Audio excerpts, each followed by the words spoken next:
Hi there guys, my name is Katie McCarthy and I'm the Girl Experience Manager for the Outdoors with the Girl Scouts of Wisconsin Southeast, and I am super excited to introduce another activity for you. This is the Brownie Eco Friends badge, step 2 of that badge. Observe nature and tell a story. We're going to make story stones today. Story stones are a tool that we can use to help spark our imagination to create a short story.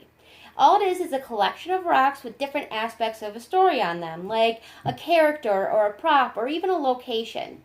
These rocks can be themed, whether it's outer space or ocean, but today we're going to stick with the nature that is around us. So before we get started, we're going to need some inspiration. So with a nearby adult, go for a walk. It could be to a park or a green space. It could just be around your block. Or maybe you can take some inspiration from a recent trip you took. If you have pictures, it can help spark our memory. What do you see around you?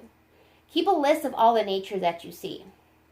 In Wisconsin, I'm normally going to see coniferous trees. Those are trees like pines or spruces that have needles or cones on them. I will also see deciduous trees. Those are the trees with the broad leaves that fall off every autumn. I'm also going to see squirrels and rabbits, some deer, and I'm definitely going to see birds. I'm also going to possibly cross a lake or a river. Think about the things that you know live in a lake or the river. Keep a list of all the things that you see. It can be however long you would like it to be, but we're trying to reach a number of about 15 to 20 items. Hang on to that. We need to go and collect our supplies.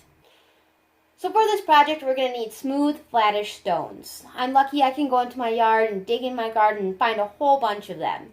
But if you can't find any, you can always go to a local craft store or landscaping store. Please avoid collecting rocks from public natural spaces. If everyone took a rock, there's not going to be any rocks left for any future generations. We're going to need some paints and maybe some markers. So we want a light colored paint for the base of our stones. And then I'm going to use permanent markers, but you could use paint or paint pens or even print out little pictures and decoupage them onto your stones. I'm going to use a clear coat of spray paint just to cover the rocks to keep the images on a little bit longer. And then I'm going to put them in a nice little bag that I sewed up real quick. So we're going to clean off our rocks really good, making sure we get all the dirt off. This might be best done in the hose. If you want and if you have the opportunity, you should polish them just to make them shiny. Then we're going to add a layer or two of the light colored paint so that we can see our objects. Let that dry. So once our rocks are dry, let's get to drawing. You do not need to be an excellent artist for this project. We just want others to be able to recognize what we mean.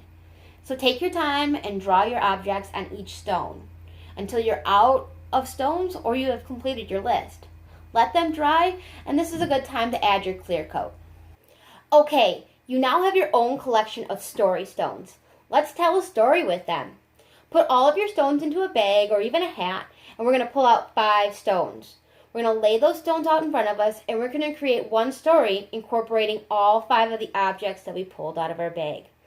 Let's go for an example. So I drew out a turtle, a cabin, a tree, a map, and mountains. So I'm going to take a moment, and I'm going to make a story with all 5 of these things. And the story goes as such. Meet Fred. Fred is a turtle. He lives in a cute little cabin down by the lake. And Fred, he's been itching for a big adventure to the mountains ever since he was a little egg. And he decides that this week he's going to seize the day. He's going to go to the mountains. Carpe diem. So he packs a bag with all the essentials, like his handy map, some snacks, and of course the ever-useful toothbrush. Now his journey is not far. He doesn't necessarily need all these things, but he is a turtle and it could take him a little bit longer. So he sets off for his journey to the mountains, following the map very closely so he does not get lost. And along the way he sees the world's largest tree. It's so big that he couldn't even see the top of it. But again, he is a turtle. That's probably why. Fred was so astounded by this tree, he decides to spend the night there. When Fred wakes up in the morning, he looks up at the tree and it's so pretty in the morning light. He admires it for a while and moves onwards to complete his journey to the mountains. By the time dusk had settled, he was watching the sunset behind the mountains. It was the most beautiful thing he had ever seen. The end. Wow, what a story! Listening to Fred's journey makes me want to go on an adventure. What an inspirational little turtle he is. Now it's your turn. Draw out 5 stones from your collection and take a moment to come up with a story. Got a story? Say it out loud. Tell your dog, tell a sibling, tell a nearby adult.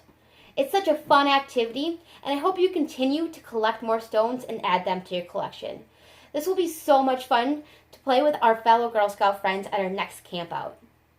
If you like this activity and would like to complete the Brownie Eco Friends badge, it is available for download at thegirlscoutshop.com.